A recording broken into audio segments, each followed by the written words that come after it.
Oh, look at how beautiful it is outside. That could not be a nicer day. The sky is blue. The sun is out. It is not as humid today as it has been. Welcome to July 1st and the first day of the third quarter and the first day of the second half of the year. I'm Kenny Polcari, your host. And here is what you need to know about the markets, right? So now we are officially in the second half of the year. It's only 177 days until, guess what?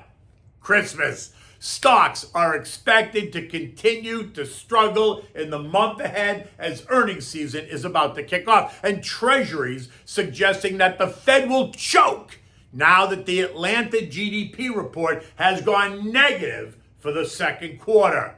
And it is a long weekend. I would be surprised today if you saw any kind of a stock rally as kind of the path of least resistance appears to be lower. And what are we having for dinner? Oh my God. We're having short rib ground chuck cheeseburgers for the 4th. I'll get to that in a moment. So good morning, good afternoon, and good evening. It is July 1st, the start of the month, the quarter, and the second half of the year. And U.S. futures are a bit lower this morning. This after all the indexes ended the first half of the year lower as well. By now you know, the market has had a little bit of a tough time. The indexes are down 20% from their highs, more than 20% from their highs, putting them well into bear market territory. Inflation is at levels not seen in 40 years. Interest rates have been held at artificially low rates for way too long. The global economy is under stress. Moscow has invaded Kiev and disrupted the energy and food chain across Europe. Oil is trading at $108 a barrel and rumored to trade as high as $200 a barrel. It's an RBC estimate before this is over. And U.S. Treasuries have spiked higher, taking 30-year mortgage rates with it. And that is now taking a toll on the housing market. Restoration Hardware, RH, is the first company to paint that picture. CEO Gary Friedman had this to say: with mortgage rates double last year's levels, luxury home sales are down 18% in the first quarter. We didn't even get to the second quarter yet. And the Federal Reserve's forecast for another 175 basis point increase to the Fed funds rate by year end. The expectation is that demand is going to continue to slow throughout the year. Now, just a note, Restoration Hardware is down 72% from its November high when the Fed made clear that 2022 was going to see a change in monetary policy. Restoration Hardware is one of those fancy furniture stores. Not beautiful stuff, but expensive. Europe and the U.S. are bringing coal-fired power plants back online, and that's driving the left insane while sending coal stocks surging this year. Second quarter earnings estimates are being revised lower across the board. GDP was negative in the first quarter, and as of yesterday, it's now negative in the second quarter. Macroeconomic data is weakening. The global supply chain is now under pressure, not because of COVID, Delta, or Omicron, but because of workers now demanding higher pay to counter higher prices, and they are prepared to walk off the job until they get what they want. And now you are seeing the seeds of stagflation take root. United Air was the first airline to concede and offer a 14% pay increase to the pilots over 18 months. And word is now that America is about to concede and give a 17% increase. Recall, I pointed this out in Wednesday's note. Delta pilots are picketing yesterday as they prepare to walk off the job if they don't get a significant increase. What happens when the flight attendants union and the baggage handlers union join the fight? And then think about all the other unions that are out here, right? United Auto Workers, the Teamsters, Teachers Union, Pipe Fitters Union, federal workers. Oh boy. This is classic Econ 101. It's called wage price spiral inflation and describes a perpetual cycle where rising wages create rising prices or rising prices create rising wages. Makes no difference how you tell the story. The answer is the same. In the end, you have inflation that just spins out of control. And now we're hearing about companies announcing layoffs. Layoffs! Think about this. Netflix, Coinbase, Klarna, Robinhood, Condé Nast, Peloton, Tesla.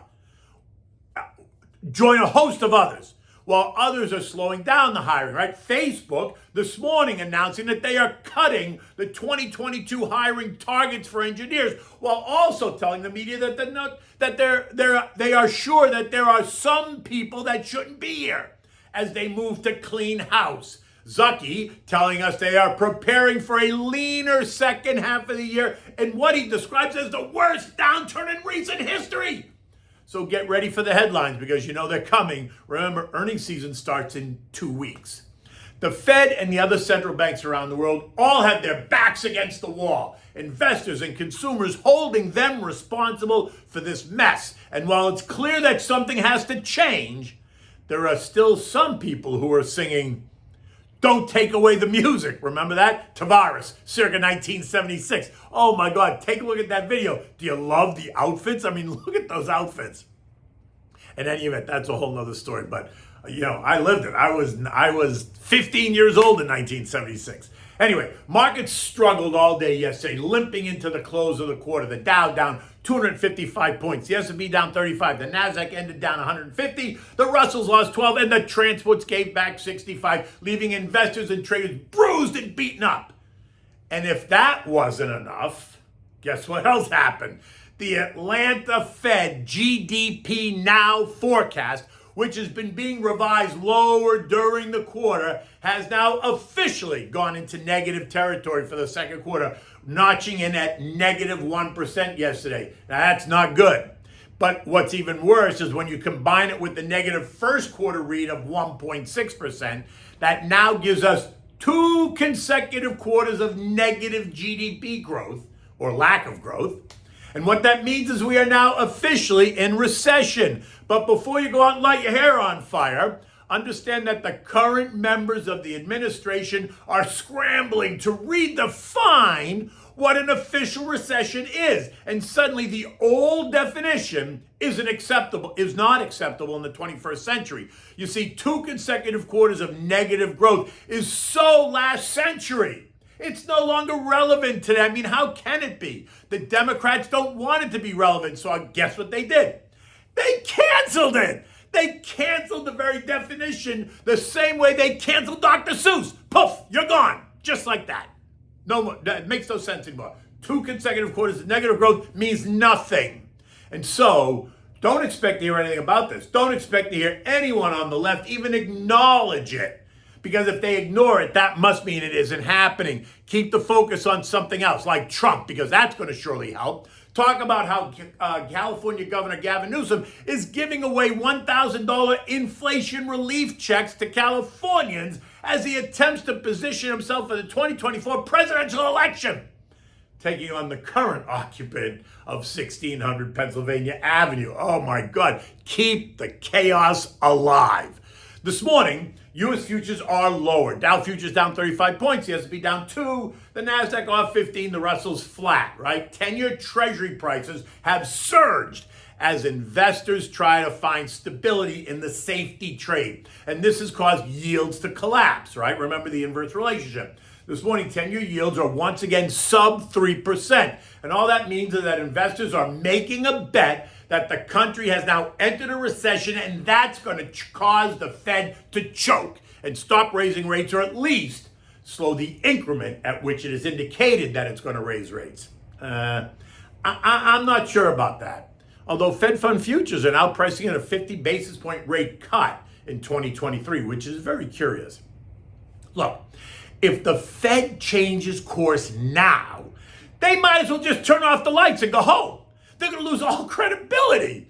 J.J. Powell told everyone when he was on the Hill 2 weeks ago, and he told everyone at the European Central Bank Forum on Tuesday, that inflation is his priority, that Americans should prepare for pain, that it would be challenging to avoid a hard landing, blah, blah, blah, blah, blah, all that other stuff. So tell me, how could he possibly choke now?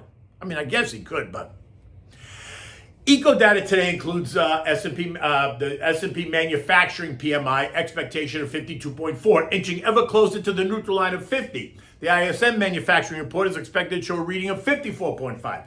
These are key data points to watch as they have been downtrending for months. A breach of 50 will put us in contractionary territory, right? Confirming the recession story.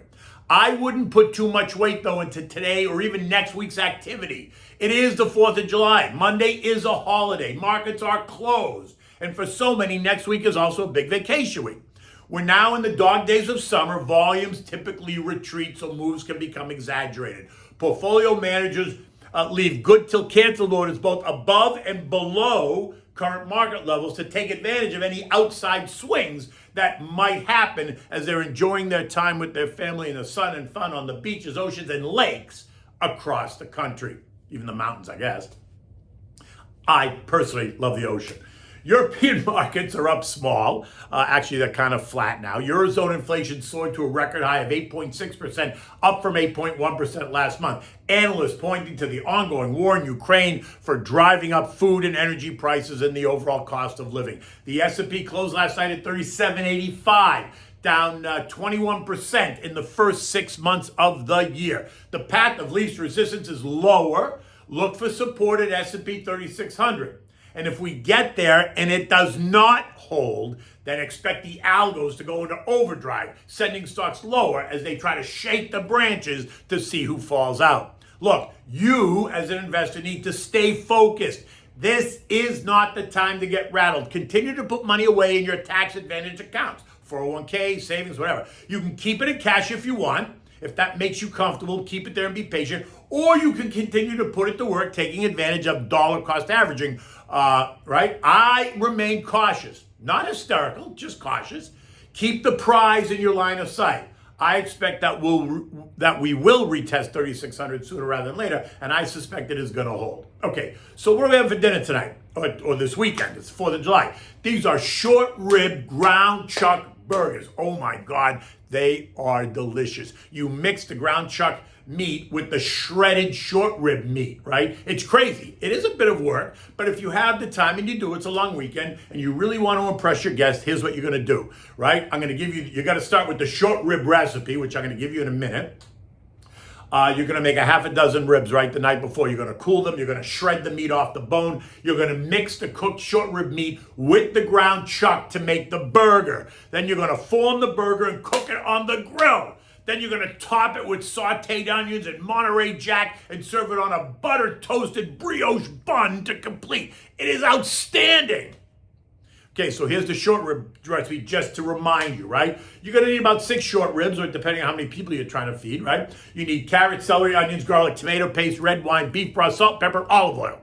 You want to preheat your oven at 325 degrees. You want to start with the ribs at room temperature. You want to rinse them, pat them dry. Season them with salt and pepper on both sides, all sides, whatever. And in a large frying pan, add the olive oil. Turn the heat up till it gets nice and hot. Now add the ribs.